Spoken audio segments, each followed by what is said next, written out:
Saturday, December 22nd, 1984, will go down in history as one of New York City's infamous subway station shootings. After leaving his apartment in Manhattan Greenwich Village, Bernard Cortez entered the IRT subway station at 14th Street and 7th Avenue, entered the number 2 downtown express train, and sat next to 4 young black men who were at the opposite side of the car, away from other passengers. Later, witnesses recalled the young men were, quote, horsing around and acting rowdy. Canty, one of the 4 young men, came up to Cortez and demanded he give him $5. Cortez recalled looking up at Canty, and something about Canty's look triggered him. He pulled out a chrome-plated 5-shot Smith & Wesson and fired at each of the 4 youth, fired a 5th bullet at Darryl, and paralyzed him for life. Someone pulled the emergency brake, and Cortez walked through the doorway and disappeared into the dark tunnel. A week after the shooting, Cortez turned himself in to the New Hampshire Police Department. After his extradition to New York City, the New York Post ran a story with 2 pictures in the headline: "Led away in cuffs while wounded mugger walks to freedom." Cortez was later acquitted on the charges of assault and attempted murder.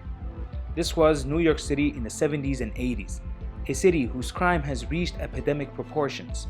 The city averaged over 2,000 murders and 600,000 serious felonies each year, and 15,000 of those felonies was on the transit system. Something needed to change, but where to begin?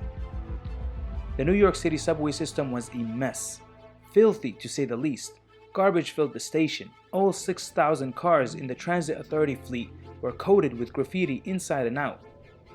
Fare beating has cost the Transit Authority more than $150 million annually. So the police department started its effort to clean up the city of its crime by concentrating on its subway system. You might be thinking, what a funny way to tackle the crime epidemic, cleaning the subway station, the minor crimes? But that was precisely what was needed: the broken window theory. Criminologist Wilson and Keeling argued that crime is the inevitable result of disorder.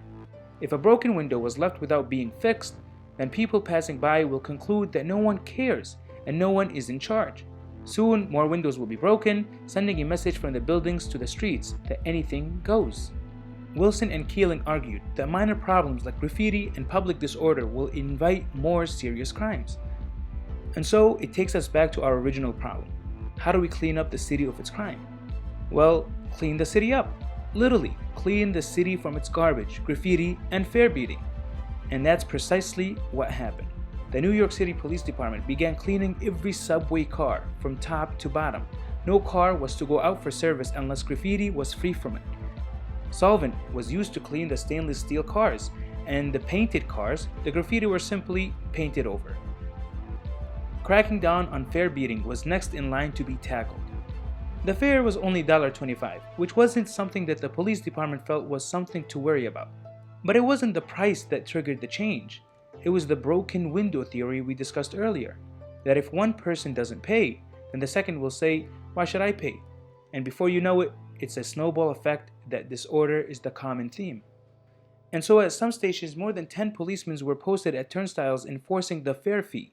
It was a clear message that the police were now serious about cracking down on fare beaters. Soon, those that were fare beating began to think twice before riding the train. When a policeman stopped anyone for fare beating and arrested them, they would check them for weapons and drugs. And soon, those that would normally carry guns and drugs on them left it behind at their homes before riding the trains. From the high in 1990s crime rate in New York City, the city began seeing a decline in the crime rates. Murders dropped by 2/3, and felonies went down as much as half of the previous decade. What really happened?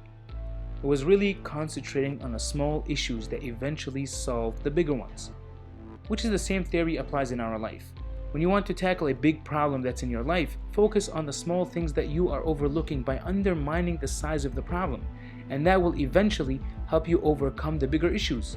Do not undermine and belittle the small sins that you are committing daily, because in order to fix the major sins, you must begin with fixing the minor sins. The Prophet ﷺ said, "The believer sees his sin as if he was at the base of a mountain, fearing that it was about to fall upon him. The wicked person sees his sins as if flies are hitting his nose, as the Prophet motioned with his hand to get them to fly away."